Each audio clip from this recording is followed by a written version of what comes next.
Hello दोस्तों, आज मैं आपको सुनाऊंगा परिवार और माँ, तीन भाई और एक बहन की कहानी। एक गांव में एक सुखी परिवार रहता था। उस परिवार में तीन भाई और एक बहन थी। उनके माँ बाप उन चारों से बेहद प्यार करते थे, मगर बीच वाले बेटे से थोड़ा परेशान थे, क्योंकि बड़ा बेटा पढ़ लिख कर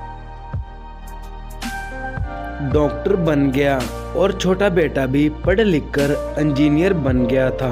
मगर उनका बीच वाला बेटा बिल्कुल गंवार और आवारा ही बनकर रह गया। अब उनके दो बेटे डॉक्टर और इंजीनियर ने शादी भी कर ली थी और कुछ महीनों के बाद ही उनकी बेटी की भी एक अच्छे घराने में शादी हो गई थी।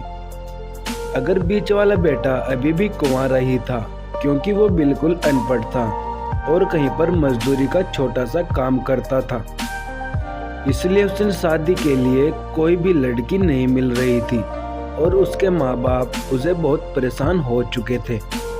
अब जब भी उसकी बहन अपने मायके आती तो पहले वो अपने डॉक्टर और इंजीनियर भाई से मिलती थी, मगर बीच वाले भाई से तो वो बहुत कम मिलती थी, क्योंकि वो उसे ज़्यादा पैसे नहीं दे पाता था। लेकिन फिर भी वो अपनी बहन से बहुत प्यार करता था। जब उनके पिताजी की बीच वाले बेटे की शादी किए बिना ही मृत्यु हो गई, उनकी माँ ने सोचा कहीं अब किसी के मुंह से बंटवारे की बात ना निकले, इसलिए अपने ही गांव की एक सीधी सादी लड़की से अपने गंवार लड़के की शादी करवा दी। शादी होने के बाद अब अनपढ़ लड़का बेटा पूरा मन लगाकर काम करने लगा और पहले से कहीं ज़्यादा मेहनत भी करने लगा। अब तो उसे कोई भी दोस्त बुलाने आए तो वो उसे यही कहता था कि भाई पहले तो मैं जैसे तैसे अकेला कमाकर खा लेता था, अब मेरी शादी हो गई तो मुझे अपनी पत्नी के लिए भी कमाना पड़ता है और कल को आने वाले बच्चों के लिए भी तो कुछ जोड़ना ही पड़ेगा, इसलिए दोस्त अब मैं तेरे साथ नहीं घूम सकता। यह कहकर उसका गंवार लड़का सीधा अपने काम पर निकल जाता है। अब वह उनके दोनों भाई डॉक्टर और इंजीनियर आपस में यह बात करते हैं कि हम दोनों तो उस गंवार से भी ज़्यादा पैसा कमाते हैं, इसलिए हम सब घर और ज़मीन का बंटवारा कर लेते हैं और उस गंवार से ही अलग हो जाते हैं, क्योंकि अब वो हमारे बराबर कभी नहीं कमा सकता। इसलिए उन दोनों भाइयों ने अपनी माँ के लाख मना करने के बावजूद भी बंटवारे की तारीख तय कर दी और उन्होंने अपनी बहन को भी बुलवा लिया और अपने गंवार भाई से भी कह दिया कि आज तुम अपने काम पर मत जाना, क्योंकि हम सब आज घर और ज़मीन का बंटवारा करेंगे। उसी वक्त उसकी बहन भी आ जाती है।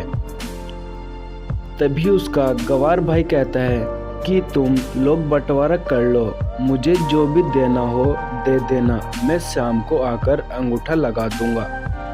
तभी उसकी बहन कहती है, अरे बेवकूफ़, तू तो अनपढ़ ही रहेगा, ज़मीन का हिस्सा तो अपने सामने बैठकर ही होता है।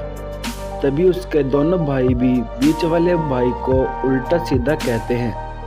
तब उसकी माँ भी उसे कहती है कि बेटा आज तू काम पर मत जा, बंटवारा तेरे सामने ही होगा तो ही अच्छा है।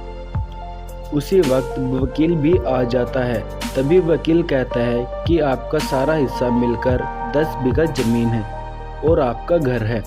अब ये बताओ कि किसको कितना हिस्सा देना है, मैं उसी हिस्से से बंटवारे के कागज बना दूंगा। उसी वक्त गंवार भाई कहता है कि वकील साहब 5-5 बीघा मेरे दोनों भाइयों के नाम लिख दो और ये जो मकान है ये मेरी प्यारी बहन के नाम कर दो। तभी उसके दोनों भाई और बहन पूछते हैं कि और तू हिस्से में क्या लेगा। तभी उनका गंवार भाई कहता है कि मेरे हिस्से मेरी प्यारी माँ है ना और ना। तभी वो अपनी पत्नी की तरफ मुस्कुराते हुए कहता है कि क्यों मेरी पत्नी, मैंने गलत कहा क्या। उस गंवार की पत्नी अपनी सास से लिपटकर कहती है कि माँ से इतना वसीयत क्या होगी मेरे लिए, और उसी वक्त उसका गंवार पति भी अपनी माँ से लिपट जाता है। गंवार बेटे बहू के इस प्यार से जमीन जायदाद के बंटवारे को एक सन्नाटे में बदल दिया। तभी बहन अपने गंवार भाई के गले लगकर रोते हुए कहती है कि माफ़ कर दो भैया, मैं आपको समझ नहीं सकी। तभी उसका भाई कहता है कि मेरी प्यारी बहन, इस घर में जितना अधिकार हमारा है उतना ही अधिकार तेरा भी है, और रहती बात बंटवारे की, तो बंटवारा नहीं करने से हमारा जीवन रुक तो नहीं जाएगा। क्यों करते हैं हम बंटवारा? क्या हम एक साथ मिलकर नहीं रह सकते, जैसे हम बचपन में मिलकर रहते थे? एक साथ मिलकर रहने को ही तो कहते हैं एक अच्छा परिवार, और एक अच्छे परिवार को संभालती है एक माँ। तभी उसके दोनों भाई भी बहुत शर्मिंदा होते हैं और वो बंटवारे के सभी कागज फाड़ देते हैं, और उस दिन के बाद से ही उनका पूरा परिवार खुशी खुशी एक साथ ही रहने लगा। तो दोस्तों, ये थी परिवार और माँ, एक सच्ची कहानी। धन्यवाद।